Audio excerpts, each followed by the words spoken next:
Hello दोस्तों, नमस्कार। आप सभी लोग स्वस्थ हों, सुखी हों, इसी कामना के साथ इस वीडियो को स्टार्ट करते हैं। और आज का हमारा टॉपिक जो होने वाला है वो रावण होने वाला है। जैसा कि हम सभी जानते हैं कि रामायण में रावण एक प्रमुख चरित्र था और वह लंका का राजा था, भगवान श्री राम का परम शत्रु था। तो ये सभी कुछ हम रामायण से ही जानते हैं रावण को।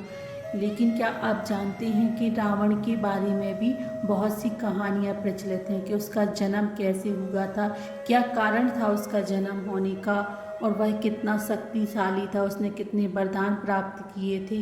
वह एक ब्राह्मण, उसके जो पिता थे वो ब्राह्मण थे, फिर भी वो राक्षस कुल में जन्म उसने कैसे लिया, वो उसके अंदर इतनी राक्षसी प्रवृत्ति कैसे आई, ये सभी कुछ हम आपको रावण के जन्म के बारे में जब बताएंगे तो सब कुछ समझ में आ जाएगा। तो जैसा कि रावण के अंदर जो बहुत अच्छे गुण भी थे, वो परम ज्ञानी था, फिर भी वो एक राक्षस पुत्र कहलाया। जो रावण था वो महर्षि पुलस्त्य ऋषि का पौत्र और विश्रावा का पुत्र। रावण भगवान शिव का अटूट भक्त था। वह राजनीतिक, महाप्रतापी, महापराक्रमी योद्धा, अत्यंत बलशाली और शास्त्रों का प्रखर ज्ञाता, प्रकांड विद्वान, पंडित एवं महाज्ञानी था।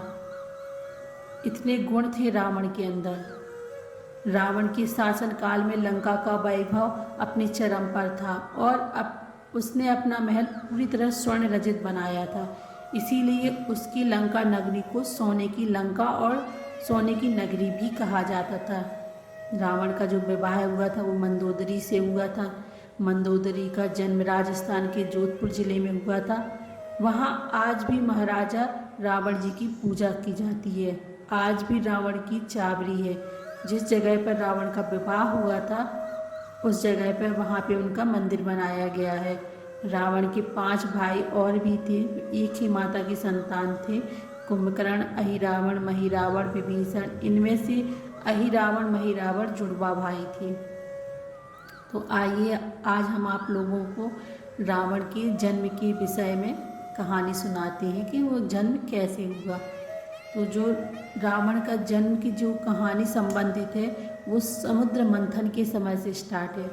अगर हम आपको इसमें समुद्र मंथन की कहानी सुनाएंगे तो वीडियो काफ़ी लंबी हो जाएगी, इसीलिए हम आपको वो कहानी का भी बाद में सुना देंगे। आज हम आपको रावण जन्म के बारे में बताने जा रहे हैं।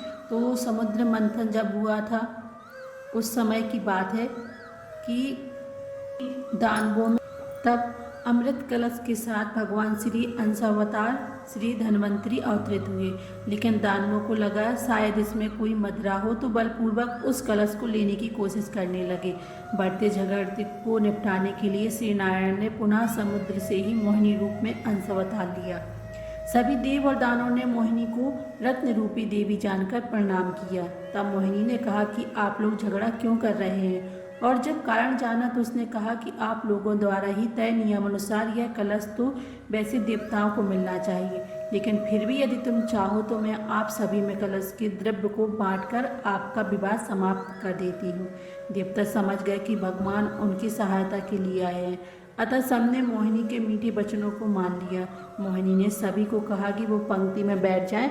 तब देव दानवों को अलग अलग पंक्ति में बैठाकर कलश के द्रव्य को, जो अमृत था पर दानव उसे मदिरा समझ रहे थे, मोहिनी ने कहा देवताओं की पंक्ति से आरंभ करूंगी, क्योंकि आप सब लोग एक बार द्रव्य का पान कर चुके हैं। और यह कहकर देवताओं को बांटना शुरू किया।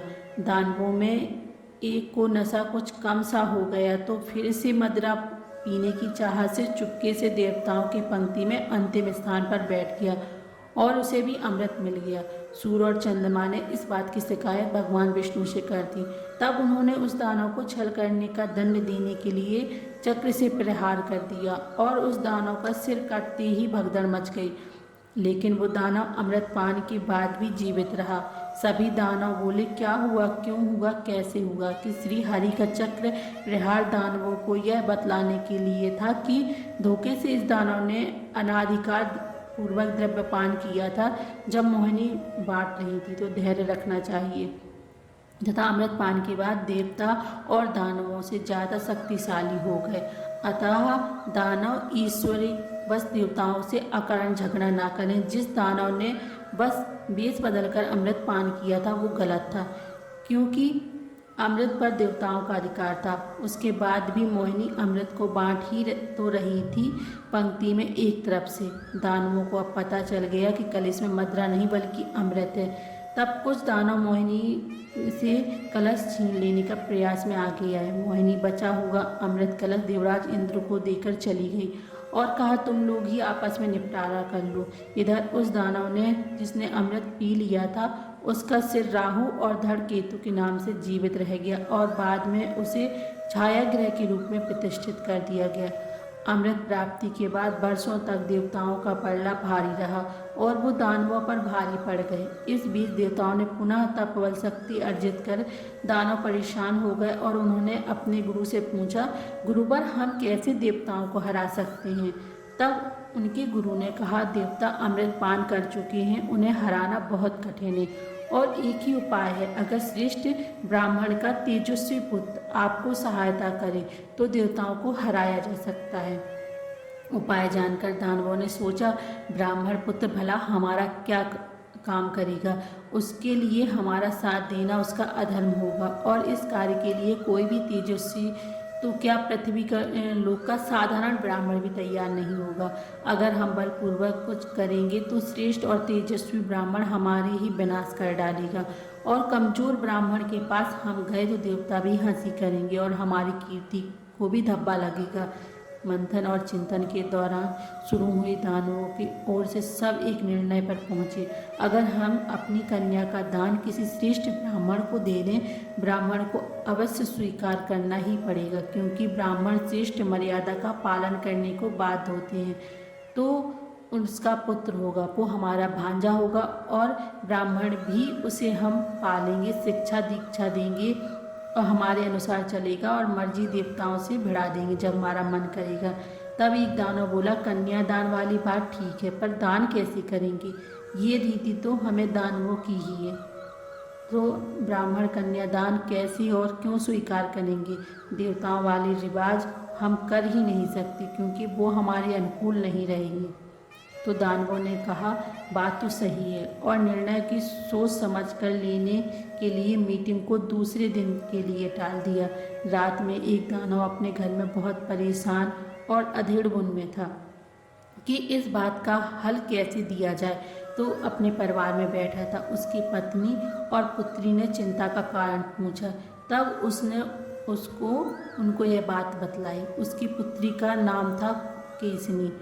उसने कहा, पिताजी, दानव कन्या का विवाह श्रेष्ठ ब्राह्मण के साथ इसकी आप चिंता ना करें। मैं श्रेष्ठ ब्राह्मण विश्रावास को जानती हूँ, जो आर्यवत प्रदेश के पास के जंगल में ही अपने शिष्यों के साथ आश्रम में रहते हैं। वे अपने शिष्यों को बहुत स्वयं और शांति के साथ अध्ययन कराते हैं। मैंने उनको देखा है, उनका ज्ञान भी बहुत श्रेष्ठ है। ऐसे मुझे लगता है, क्योंकि मैं कई बार छुप छुप कर उनको सुन चुकी हूँ। अगर पिताजी आपकी आज्ञा हो तो मैं उनके पास जाऊँगी और उनसे प्रार्थना करूँगी कि वो मुझे अपनी पत्नी के रूप में स्वीकार करें। मुझे पूर्ण विश्वास है वे मुझे अवश्य अपनाएंगे। मैं उनके स्वभाव से परिचित हूँ। पुत्र केसनी की बात सुन उसके माता पिता बहुत प्रसन्न हुए। पिता ने अपनी पुत्री को कहा कि पुत्री, तू इस दानव कुल की रक्षा और भलाई के लिए सोचा। तू भाग्यशाली है और धन्य है। कल मैं सभी से इस बारे में चर्चा करूंगा और तुम्हें अपना निर्णय दूंगा। दूसरे दिन केसनी के पिता ने अन्य सभी दानवों को अपनी पुत्री केसनी द्वारा दिया गया सुझाव बतलाया और सभी बहुत खुश हुए। केसनी की आज्ञा दे दी गई। केसनी अपने कार्य में सफल रही और शक्तिशाली दानव की पुत्री होने के बाद भी उसने नम्रतापूर्वक अपने माता पिता की चिंता दूर करने का प्रयास किया और ब्रह्मा जी के मानस पुत्र ब्रह्मषि पुलस्त्य के पुत्र विश्रावा ने उन्हें अपनी पत्नी के रूप में आश्रम में स्वीकार कर लिया। एक अच्छी पत्नी के रूप में केसनी अपने पति के कई वर्षों तक बहुत सेवा की और एक दिन उसके पति श्री विश्रावा ने प्रसन्न होकर केसनी से वर मांगने को कहा।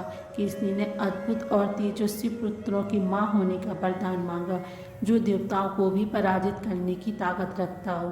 केसनी ने एक पुत्री, पत्नी और माँ के रूप में अपनी मर्यादा का पालन करने का पूर्ण रूप से सफल रही। अपने माता पिता की चिंता को दूर ही नहीं किया, अपितु उसके बाद पति सेवा का तप भी किया। समय आने पर उसने एक अद्भुत बालक को जन्म दिया, जो 10 सिर और 20 हाथों वाला अत्यंत तेजस्वी और बहुत सुंदर बालक था। केसनी ने ऋषि से पूछा, यह तो इतने हाथ और सर लेके पैदा हुआ है। ऋषि ने कहा कि तुमने अद्भुत पुत्र की मांग की थी, इसीलिए अद्भुत अर्थात इस जैसा कोई ना हो, ठीक वैसा ही पुत्र हुआ। उसके पिता ने 11वें दिन अद्भुत बालक का नामकरण संस्कार किया और नाम दिया रावण। रावण अपने पिता के आश्रम में बड़ा हुआ और बाद में उसके 2 भाई कुंभकर्ण और विभीषण और एक अत्यंत रूपवती बहन शूर्पणखा भी हुई। तो ये तो थी रावण के जन्म के समय की कहानी। तो आइए अब हम जानते हैं कि रावण के संयोग, जो रावण का जन्म का संयोग बना, वो कैसे बना कि रावण का जन्म हुआ।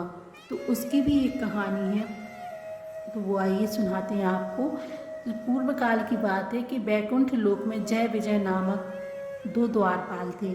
एक बार उन्होंने सैनकादि बालक ऋषियों को बैकुंठ में जाने से रोक दिया।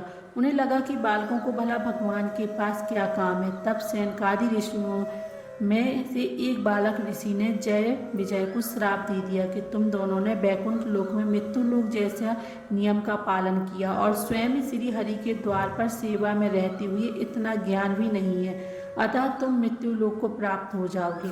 दूसरे बालक ऋषि ने कहा कि तुम्हें इस बात का भान भी नहीं है कि श्री विष्णु लोक में यह परंपरा नहीं हो सकती। इसी बीच आवाज़ सुनकर स्वयं भगवान विष्णु उन सैनकादि ऋषियों को लेने आ गए। उन्होंने तथा जय विजय ने ऋषियों से क्षमा मांगी। इस पर ऋषियों ने कहा कि श्राप वापस नहीं हो सकता है, समय आने पर तुम्हें मृत्यु लोक जाना ही होगा। पर जैसे ही स्वयं श्री हरि हमें लेने आए, वैसे ही वो तुम्हें भी वापस बैकुंठ लोक लेने के लिए मृत्यु लोक में आ जाएंगे। दूसरा कारण यह भी था कि एक बार नारद जी अपनी भक्ति पर अभिमान आ गया था और वे हर लोक में जा जाकर अपनी भक्ति और तपस्या का बखान करते। नारद ने अपने पिता ब्रह्मदेव को बतलाया। तब उन्होंने कहा, नारद, अपनी भक्ति का बखान मत करना, यह अच्छा नहीं है। नारद कैलाश में गए, वहाँ भोलेनाथ को बताया। उन्होंने भी कहा, नारद, आप हर जगह इस बात को कह रहे हैं, अच्छा नहीं है। लेकिन नारद अभिमान में थे। समस्त लोकों में उन जैसा कोई नारायण भक्त नहीं था। कैलाश में लौटते हुए नारद बैकुंठ की ओर चले। तब नारद के अभिमान को नष्ट करने के लिए भगवान विष्णु ने एक माया नगरी का निर्माण किया। नारद जहाँ से निकले तब मार्ग में उन्हें एक सुंदर नगर दिखाई दिया। नारद ने सोचा, मैं सभी लोगों में नगर में गया हूँ, पर इस नगर में नहीं गया, अतः यहाँ जाकर देखता हूँ कौन सा नगर है। नारद वहाँ पहुँचे। बहुत सुंदर नगर था, इंद्रलोक से भी सुंदर। वहाँ के राजा ने नारद जी का सम्मान किया, महल में बैठाया और स्वयं सपरिवार नारद जी को नमस्कार किया। जलपान आदि के बाद कहा, महर्षि, आप तो चिरंजीवी त्रिकालदर्शी महात्मा है। मेरी पुत्री का स्वयंवर 2 दिनों के बाद रखा है। वैसे तो मैंने समस्त तीनों लोकों में खुला आमंत्रण दिया है, जिसे भी मेरी पुत्री चाहेगी उसी से विवाह किया जाएगा, परंतु यदि आप मुझे बता दें कि दामाद कैसा होगा तो मुझे आत्मसंतोष हो जाएगा। नारद जी ने उनकी पुत्री की हस्तरेखा देखकर कहा कि आपकी पुत्री बहुत भाग्यशाली है। इसे चिरंजीवी, अजर, अमर, सुंदर और सतोगुण प्रधान वर मिलेगा, जिसकी कीर्ति समस्त लोकों में हो। नारद जी उस कन्या के रूप को देखकर मोहित हो गए और उन्हें अपने आप में भी वो सब गुण नजर आए जो उसकी हस्तरेखा बता रही थी। इसके बाद नारद जी ने विदा ली और बैकुंठ लोक में अपनी भक्ति का बखान करने निकल पड़ी। रास्ते में विचार किया कि मुझ में भी सारे गुण हैं, लेकिन मैं सन्यासी हूँ। अब मुझे भी सप्त ऋषियों की तरह अपनी गृहस्थी बसा लेनी चाहिए। विवाह के लिए अभी जिस कन्या को देखा वो उपयुक्त है, लेकिन एक कमी है, वो है मेरा रूप। उसकी चिंता में कोई बात नहीं, क्योंकि मैं भगवान का भक्त हूँ और अभी जाके भगवान विष्णु से उनका रूप मांग लूँगा और उन्हें अपने भक्तों को देना ही पड़ेगा। नारद थोड़ा समय बाद बैकुंठ पहुँचे। भगवान ने स्वागत किया, पूछा, बहुत जल्दी मैं हूँ, क्या बात है? नारद ने कहा, भगवान ऐसे है कि बहुत दिन हो गए हैं आपसे मिले हुए। भगवान बोले, नाथ से मिलकर आ रहा हूँ, अब आपसे मिलने चला आया है।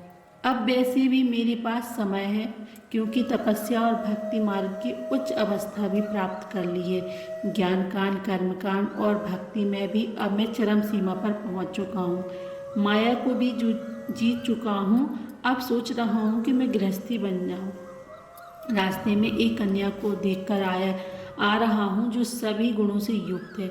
आपसे क्या कहूँ भगवान, आप तो सर्वज्ञ हैं और मैं तो आपका सबसे बड़ा भक्त हूँ, अतः आप मेरी सहायता कीजिए। भगवान ने मुस्कुराते हुए नारद जी से कहा, तुम गृहस्थ बनने की चाह में लगता है कन्या की सुंदर रूप और रोग ग्रस्त हो गए हो, अतः मैं अवश्य तुम्हारे इस रोग को दूर कर देता हूँ। तुम चिंता मत करो, तुम मेरे सबसे बड़े भक्त हो, तो मुझे भी एक चिकित्सक की तरह ही अपने भक्त के रोग दूर करने होंगे। नारद भगवान ने इन वाक्यों को नहीं समझ पाए और बोले, प्रभु मेरा रोग दूर करने का उपाय आप मुझे अपना ही रूप दे दीजिए, ताकि मैं सुंदरता में बिल्कुल आप जैसा ही दिखूं, ताकि वो कन्या मुझे वरण कर ले। भगवान ने कहा, नारद मैं तुम्हारा चिकित्सक हूँ, इसीलिए मैं रोग ठीक करूँगा, तुम चिंता मत करो। नारद ने कहा, प्रभु मुझे आज्ञा दीजिए, अब मैं चलता हूँ। नारद जी खुश थे कि अब वे भी भगवान विष्णु जैसे ही हो गए हैं और स्वयंवर के दिन पहुँचे। वहाँ तीनों लोगों से बहुत अरसे लोग आए हुए थे। रोज राजा ने सभी को बैठने को आसन दिया। नारद जी ने अनुमान लगाया, पिछली बार राजा ने मुझे महर्षि कहकर चरण धोए, पर आज सिर्फ सामान्य तरीके से प्रणाम करके आसन दिया। इसका मतलब भगवान ने मुझे अपना रूप दे दिया, तभी तो ये राजा आज मुझे नहीं पहचान सके। स्वयंवर आरंभ हुआ। कन्या अपने लिए वर का चयन करने के लिए एक तरफ आगे बढ़ी और नारद जी एक दो बार अपनी जगह से खड़े हुए, कन्या का ध्यान अपनी तरफ आकर्षित करने के लिए। पर जैसे ही वो पास से निकली तो नारद जी अपनी गर्दन को आगे की तरफ झुकाकर खड़े हो गए, लेकिन कन्या आगे बढ़ गई। एक अन्य दिव्य पुरुष के गले में जयमाला डाल दी। कन्या का विवाह उनसे संपन्न हुआ। बाद में विवाह के बाद जो शिवगण जो वहाँ आए हुए थे, वो नारद जी को देखकर बोले, अरे क्यों बार बार उछल रहे हो? नारद को उनकी बात पर बहुत गुस्सा आया और बोले, मूर्खों क्यों हंस रहे हो? जानते हो मैं कौन हूँ? वो ये तो पता नहीं कौन हो, पर देखने पे लगते हो एकदम बंदर हो, वो बंदर जो मृत्यु लोक पर पाए जाते हैं। नारद ने अपना मुंह जल में देखा तो बानर समूह नजर आया। शिवगण फिर बोले, क्यों लग रहे हो ना मृत्यु लोक के बंदर? और पुनः जोर से हंसे तो नारद जी को और अधिक क्रोध आ गया और उन्होंने श्राप दिया कि तुम दोनों शिवगणों को कैलाश में रहते हो और मेरा उपहास करते हो। नारद का उपहास करके कहते हो मृत्यु लोक के बंदर, इसीलिए तुम श्राप देता हूँ कि तुम मृत्यु लोक में जाओगे और वो भी राक्षस कुल में, फिर बंदर ही तुमको पीटेंगे। इसके बाद नारद जी गुस्से में बैकुंठ लोक की ओर तेजी से बढ़े।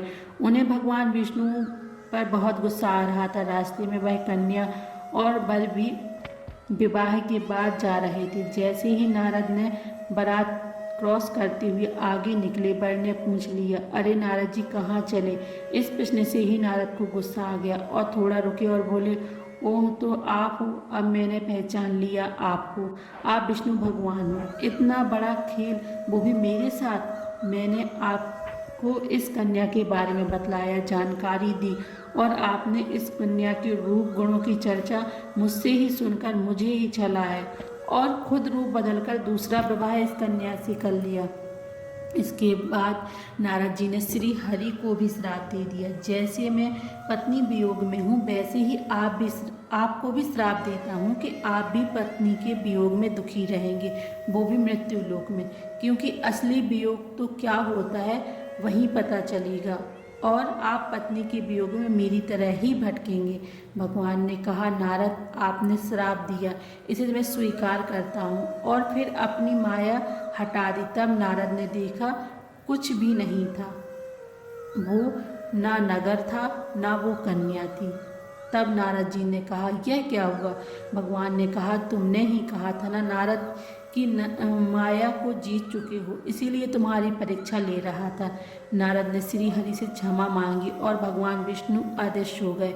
इसी बीच वहाँ शिवगण भी आए। उन्होंने नारद जी से अपराध क्षमा करने को कहा। नारद ने कहा, श्राप मिथ्या तो नहीं होगा, अतः राक्षस तो तुम होगे ही, लेकिन इतना जरूर कह देता हूँ कि तुम इतने पराक्रमी राक्षस होगे कि स्वयं भगवान श्री हरि ही तुम्हारे उद्धार के लिए आएंगे।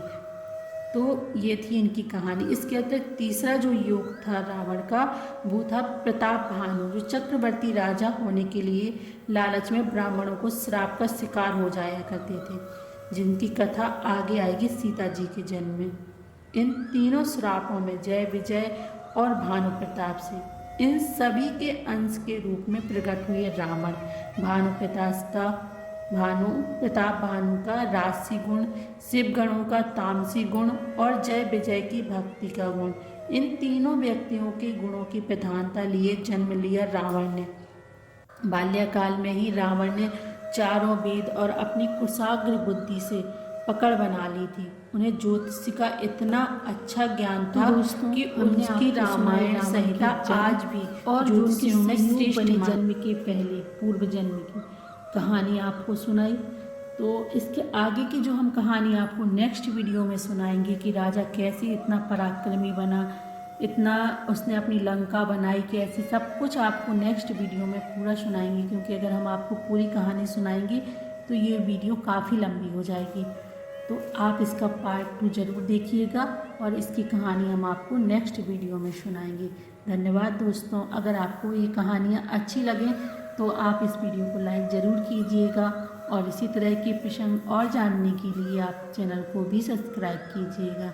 एक बार फिर से धन्यवाद दोस्तों। मिलते हैं नेक्स्ट वीडियो में।